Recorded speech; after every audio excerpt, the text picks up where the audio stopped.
Happy Halloween, everyone. It's October 31st, 2024, and tonight we're going to dive into a topic that's chilled people to the bone for centuries: demonic possession. Yeah, you're absolutely right. This idea of evil spirits, invading a human being has captivated and horrified people across cultures and religions for millennia. And tonight we're going to take a deep dive into some of the most terrifying real-life accounts of these encounters, exploring this enduring battle between good and evil as manifested in the ritual of exorcism. Exorcisms, yeah, the very word, it conjures up these images of priests battling these demonic forces, holy water and ancient incantations. But what many people might not know is that exorcisms aren't just relics of a bygone era. They're still very much a part of our modern world, particularly within the Catholic Church. Yeah, that's a good point. In fact, the Vatican has an official training program for exorcists. Oh, wow. And it saw a significant surge in enrollment just back in 2018. It's a testament to the perceived rise in demonic activity in recent years. Now, that is truly unsettling. So, what does it take to become a real-life, Vatican-trained exorcist? It sounds like something out of a horror movie. Well, it's not as simple as just picking up a crucifix and some holy water. The Church takes demonic possession very seriously and has a strict protocol in place. An exorcism is only considered after a thorough investigation, including medical and psychological evaluations to rule out any other possible explanations for the person's behavior.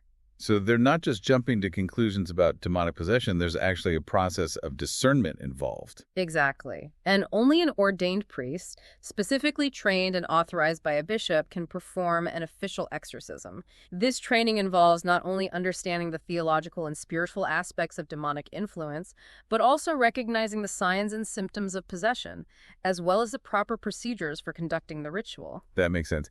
It's important to distinguish between what might be a genuine case of spiritual affliction and what could be attributed to like mental or physical illness. Mm-hmm. Precisely. It's a very delicate balance, and the Church recognizes the need for both spiritual and scientific perspectives when dealing with these complex situations. So let's say the Church has determined that an exorcism is warranted. What actually happens during one of these rituals? Well, the Catholic Church has a specific ritual that's outlined in a document called Of Exorcisms and Certain Supplications, which guides the priest in confronting the demonic entity.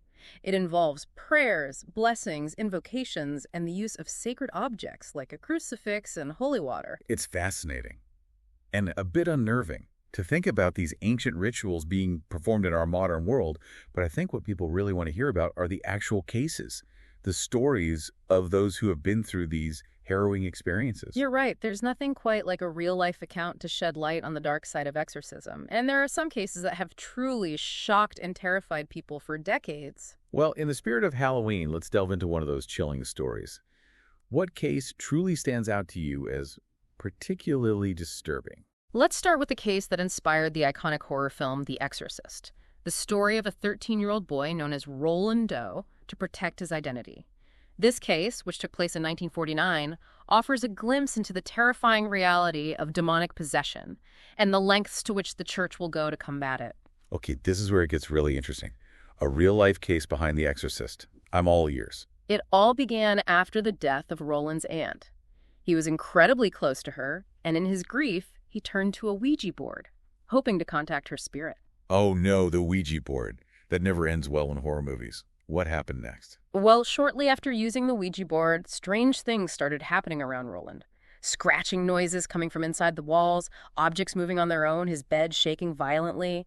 At first, it was just unsettling, but then things took a sinister turn. When you mean, did the activity escalate? It did. Roland started having violent outbursts, exhibiting a level of strength far beyond what a boy his age should possess. His family, terrified by these changes, turned to the Catholic Church for help, believing that he had somehow invited a demonic entity into his life through the Ouija board. So they thought he was possessed. That's terrifying. They did, and the events that followed only seemed to confirm their fears. A priest, Father E. Albert Hughes, was called in to assess the situation, and he requested permission from the Church to conduct an exorcism. And did the Church agree? They did. But the exorcism itself was far from a peaceful process. During the ritual, Roland went into a violent frenzy, displaying incredible strength. He ripped a spring from his mattress and actually slashed Father Hughes across the shoulders with it. That's horrifying. What did they do? Determined to help the boy, Roland's family sought further help from the Church, taking him to St. Louis to consult with 3 more priests.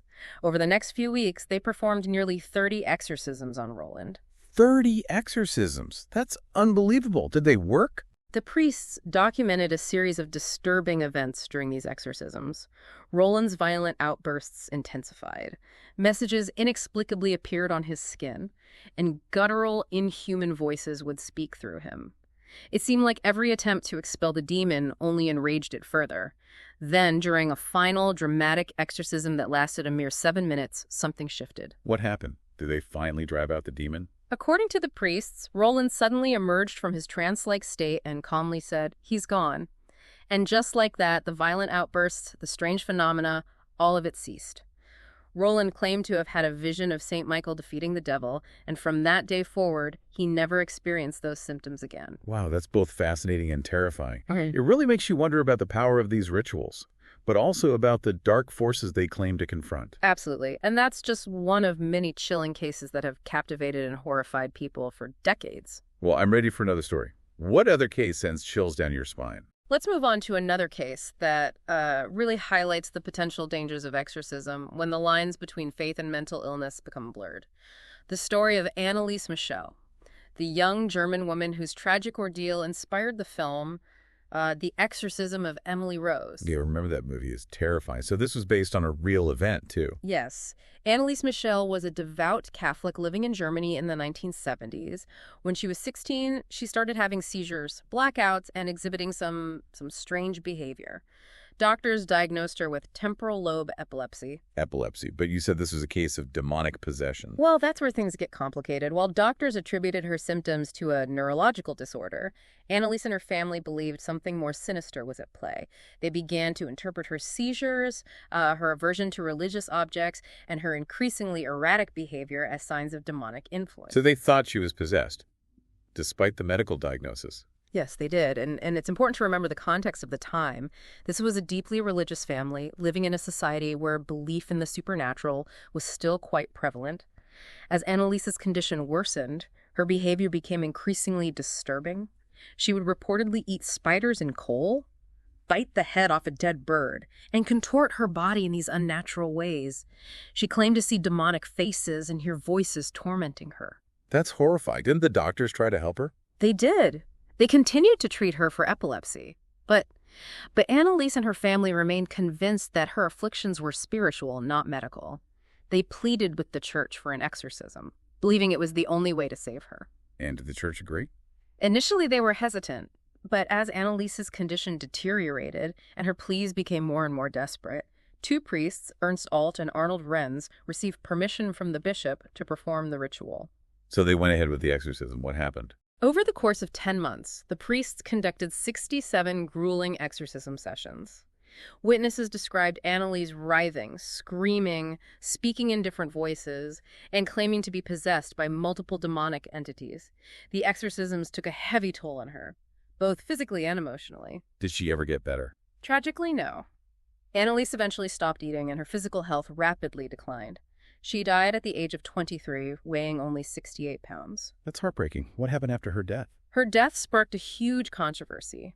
The priests and Anneliese's parents were charged with negligent homicide. The case became a media sensation, raising questions about the role of the church, the limits of medical science, and the very nature of good and evil. It's a tragic story, and it really underscores the complexity of these situations. How do you determine what's truly demonic possession versus mental illness? Where do you draw the line? Those are questions that continue to be debated even today. And it brings us to another case that highlights the power of cultural beliefs in shaping our understanding of the supernatural. Okay, what case is that? Let's travel back in time to South Africa in 1906. This is the story of Clara Germana Sella, a young orphan who exhibited terrifying behaviors that many believe to be evidence of demonic possession. A possessed orphan. This sounds chilling. Tell me more.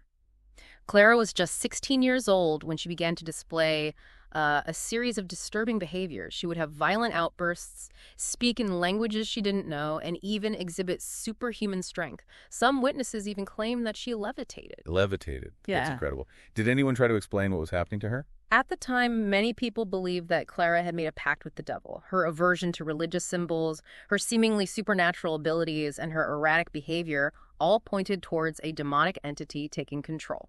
So did they perform an exorcism on her? Yes. 2 priests were brought in to conduct the ritual. They reported that Clara fought back with incredible force during the exorcism, attempting to strangle one of the priests and even knocking a Bible out of his hand. It sounds like the exorcism itself was a battle. That's how it was often perceived, a clash between good and evil.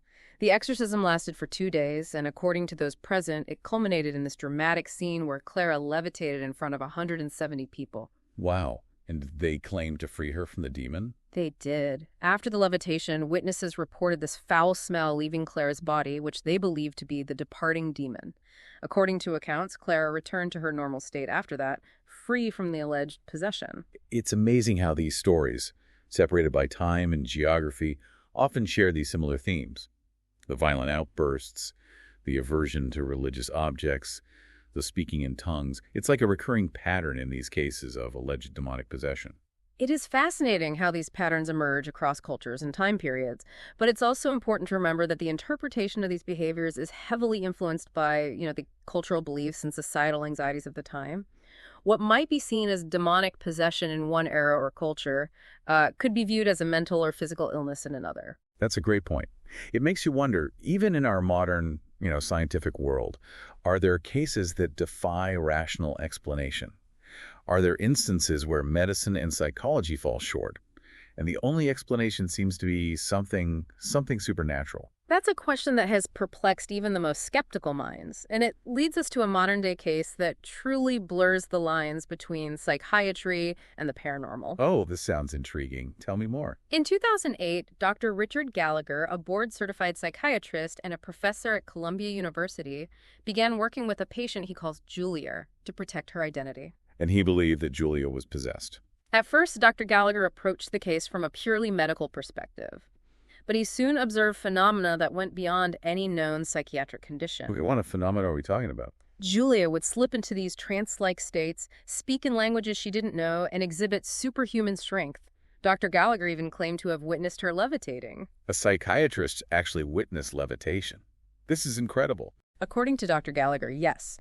He also reported that Julia seemed to have this supernatural knowledge, revealing personal details about his life that she couldn't have possibly known.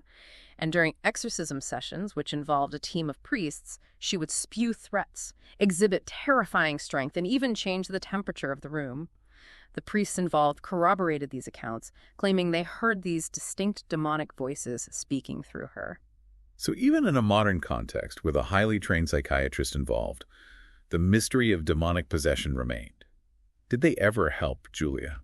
Dr. Gallagher stated that they were unable to fully exorcise Julia. Despite the intense spiritual interventions, she eventually chose to stop the treatments, claiming she enjoyed the power she felt when channeling the demonic entity. That's both fascinating and frightening. It seems like even with all our scientific advancements, we still don't fully understand the forces at work in these cases. Exactly. It seems some mysteries may always remain unsolved. And speaking of mysteries, there's another unsettling case that highlights the potential dangers of exorcism, especially when performed on someone with underlying psychological vulnerabilities. The case of Michael Taylor. Okay, what happened to Michael Taylor? Michael Taylor was an Englishman who underwent an exorcism in 1974. He was already struggling with some emotional instability, and the exorcism seemed to have this devastating impact on his psyche. What happened to him after the exorcism? Well, after the priest claimed to have cast out 40 demons from him, Michael Taylor brutally murdered his wife. He tore out her eyes and tongue in this horrific act of violence. Oh my God, that's absolutely terrifying. So they believe the exorcism drove him to commit this awful crime. It's impossible to say for sure whether the exorcism directly caused his actions, but this case sparked intense debate about the potential risks of exorcism, especially for those already grappling with mental health issues. It raised the question of whether the ritual itself could, in some cases, exacerbate existing psychological vulnerabilities. It's a truly chilling thought that trying to expel evil might unintentionally unleash something even more sinister. What if some individuals undergoing exorcisms aren't possessed by demons, but rather by their own inner demons, their own psychological struggles? That's a question that has haunted theologians, psychiatrists, and philosophers for centuries. It's a reminder that the human mind is this complex and often fragile thing. And when faith, fear, and mental instability collide, the consequences can be devastating. It's a stark reminder that the world of exorcism isn't black and white. It's a realm where the lines between good and evil, sanity and madness, become terrifyingly blurred. Well, this has been an incredible journey into the dark heart of exorcism. Thank you for sharing your expertise, and thank you for listening. Happy Halloween, everyone. Sleep tight. And remember, sometimes the scariest stories are the ones rooted in reality.